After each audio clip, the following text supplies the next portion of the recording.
So here at the TT Grandstand, it's our yearly talk about road safety during the TT Festival. This is an apt place, Minister. Nice to see you, using the facilities here. Absolutely, and look at the lovely weather we've got. We've just got to keep this for the rest of the TT fortnight. Would be fabulous, wouldn't it? Well, what you have kept is the message. Stephen, what do you think? I mean, you're there on the front end. Does the message get across?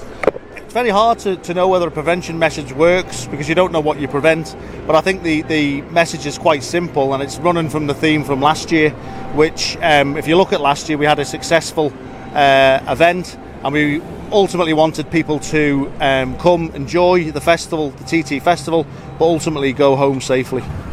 Let's do figures. I mean, one fatality outside of racing, and that was only pretty near the end anyway, and in a sense it was quite an unusual one, if let's put it like that. I mean, one is too much, of course. Your views? Well, I mean, obviously we'd like to have none whatsoever, but we do consider that last year was quite successful. That's one of the reasons we've stuck with the same campaign. I think we're getting the message over to the riders. They want to come and have a wonderful event, see what's going on, and and go home safely. That's the message we want to get to them.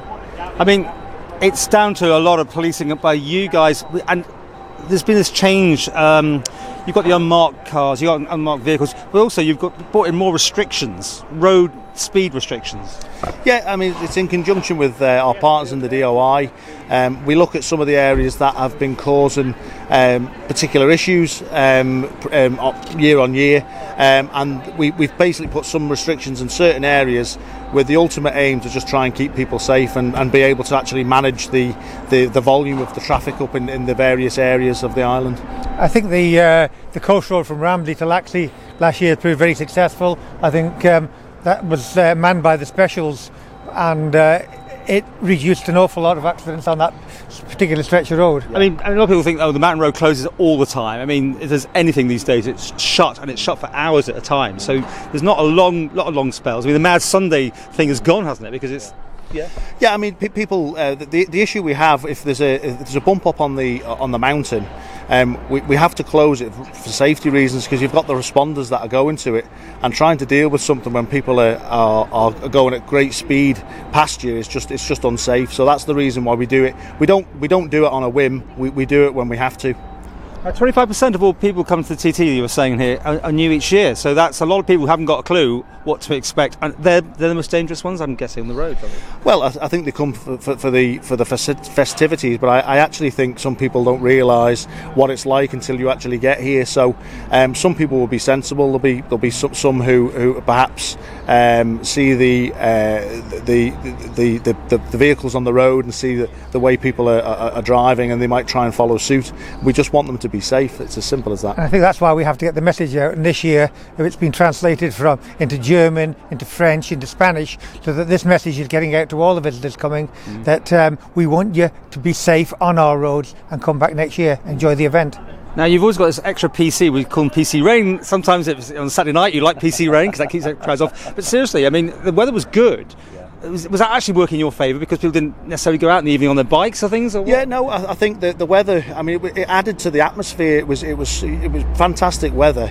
But sometimes that can work two ways. It can make people either want to enjoy the festival with a beer in their hand at the back of the grandstand or around the island, or they might want to make use of the. That's the my point. I mean, the rain obviously makes it more dangerous, but does it keep more people off the road? Yeah. I mean, it's one of these things. I don't think we'll ever really know. But we try and cater for what we do on every sort of a daily basis. Right, let's get down to some question I have to ask you. Money. This costs money to police. Years ago, it all got cut back. The police didn't get all their fantastic overtime. It's got back on track, hasn't it? You are paying a lot of overtime. We are. Well, the road safety strategy now has got more money this year from Treasury. So we've got new officers joining into the road safety section. So yeah, we're taking this very seriously. We want safe roads in the Isle of Man, and you can't do that without more officers. I don't personally think putting too many extra speed limits is the answer. It's policing the ones we already have. Visibility, isn't it? I mean, half the time it's just the thought that there's policemen everywhere. We want visibility. Visibility is the key to it. To me, it's reminding people that they've just at the last corner they saw a police officer stood there or in a vehicle. You don't know whether the vehicle behind you might be an unmarked vehicle. It's not to try and catch people out. We just want people to be safe and be sensible. And I think if you look at Richmond Hill at the moment, that's a perfect example. Do you want to talk about Richmond Hill? Really? Yeah. Honestly, because of the fact that it does tell you that there are unmarked police vehicles around. Yeah. People do not overtake. They are frightened because they don't know. As Steve said, I get scared on the promenade with those pop-up ones, that stand there. No, it's true. I mean, that's all. But, does it? It does. The message. As long as you get the message out there, it will work. Fine. So, no deaths obviously is the ultimate. Absolutely. But besides the deaths, there's still a lot of silly accidents. I was out with Schumacher, of course, who's legendary with the camera crews. I mean, it was 2 years ago, admittedly, but we were dealing with someone came off the road. Heart being done, the chopper comes in, those sort of things. So there's a lot of that still going on, right? There are still. We gauge things sometimes on the amount of deaths, which that's one of the things that we look at.